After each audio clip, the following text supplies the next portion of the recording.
It's mise on Seanchaidh, and this is Thistle and Stone.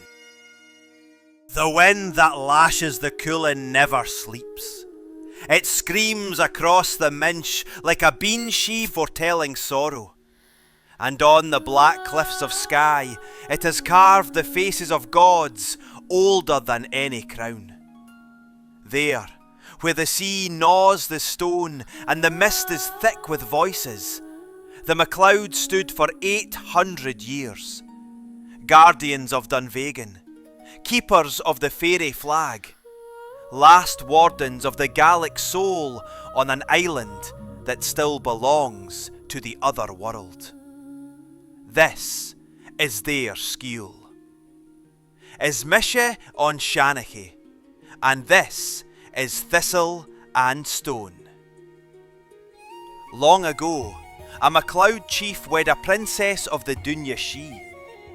When the shining folk came to reclaim their daughter and the half-fairy son she bore, she tore her own wedding shawl from her shoulders and left it as ransom. 3 times it will save you, she wept. But the 3rd time the MacLeods ride out across the fairy bridge and do not return. Twice the bratach she has flown. The 3rd unfolding is still coming. Listen, the silk is still waiting. Cuimhnich. In the 13th century, a boy named Macleod, son of Olaf the Black, king of Man and the Isles, stepped ashore at Dunvegan with salt in his hair and fire in his blood. Norse father, Gaelic mother, half sea raider, half son of the Sidhe. He took the rocky headland, raised a tower against the storm, and swore that no crown south of the Minch would ever tell Skye how to breathe. From that tower grew Dunvegan, oldest inhabited castle in Scotland, older than parliaments, older than charters, older than the word surrender. The sea gate still stands where he first set foot, and the lynx still snarls from the stone above the door. The fairy flag came wrapped in moonlight and grief. The bean-she bride vanished across the fairy bridge, leaving only the yellow silk and the promise that still hangs over the clan like a drawn sword. Some say it was unfurled at the Battle of the Bloody Bay and turned defeat into victory. Some say it saved the clan again when the MacDonalds came to burn Dunvegan itself. Twice it has turned the tide of battle. The 3rd time is owed, and the debt grows heavier with every year the island empties. For centuries, the MacLeods ruled by the old laws. Gaelic judges sat beneath rowan trees, weighing honour against honour. Seanchaidh sang the night full of heroes until the rafters rang. Women like Margaret of the One-Eyed War wielded power sharper than any claymore, riding at the head of their men with a torch in one hand and vengeance in the other. Their galleys, black-hulled, lynx-headed, cut the same waves as the lords of the Isles, and for a long while they sailed together, brothers in the dream of a free Gehelthacht. But blood calls to blood, and pride answers pride. MacLeods and MacDonalds turned on each other for the mastery of Skye. At Glendale, the heather drank deep. At the Battle of the Spoiling Dyke, the broadswords rang until the rocks themselves seemed to bleed. In the War of the One-Eyed Woman, the smoke of burning roofs rose black against the Cuimhnich for 7 days and 7 nights, and the fairy bridges of Glen Brittle were said to tremble with the sorrow of it all.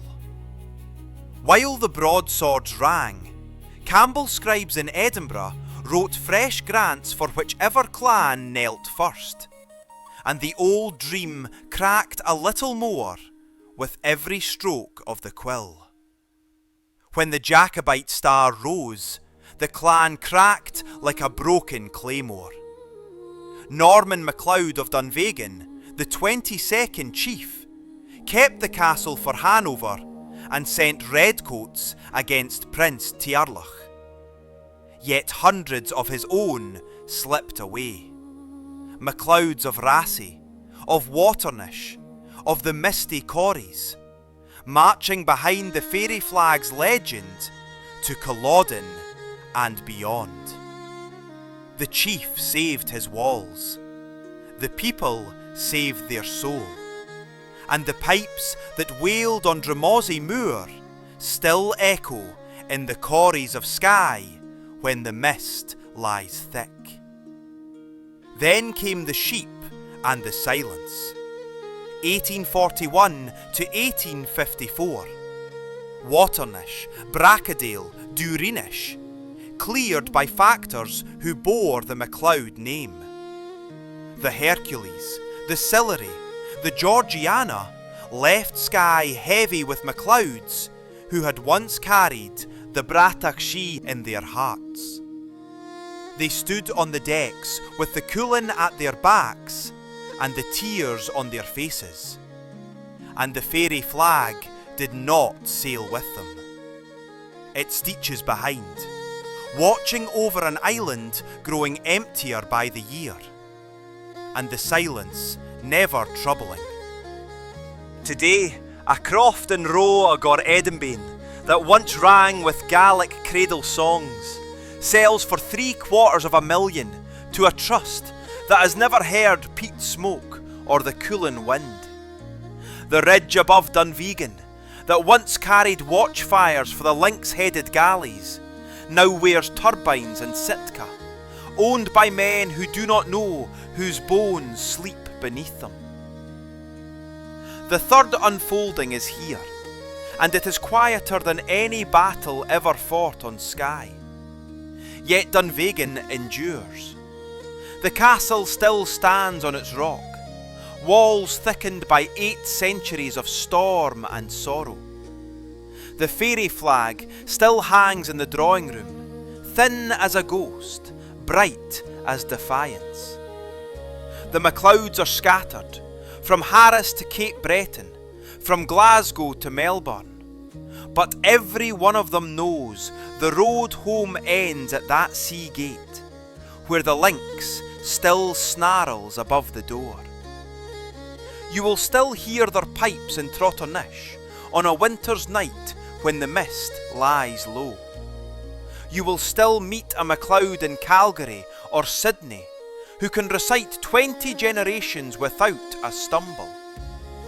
You will still find a child on Skye who dreams of the Beanshee princess and wakes with salt on her lips, though the sea is miles away. Dunvegan stands. The fairy flag waits.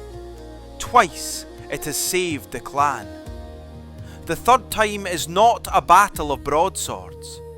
It is the battle for every croft, every glen, every child who should be born under the shadow of the Cuillin, speaking the old tongue.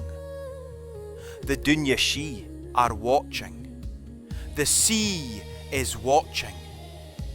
MacLeods of Dunvegan, of Rassay, of Cape Breton, wherever the wind scattered you, the third wave is breaking now. Will you answer when the banner is raised? Cuimhnich a Bratach Sheed. Remember the fairy flag and come home. It's Mise on Seanchaidh, and this is Thistle and Stone. Cuimhnich, Cuimhnich, Cuimhnich.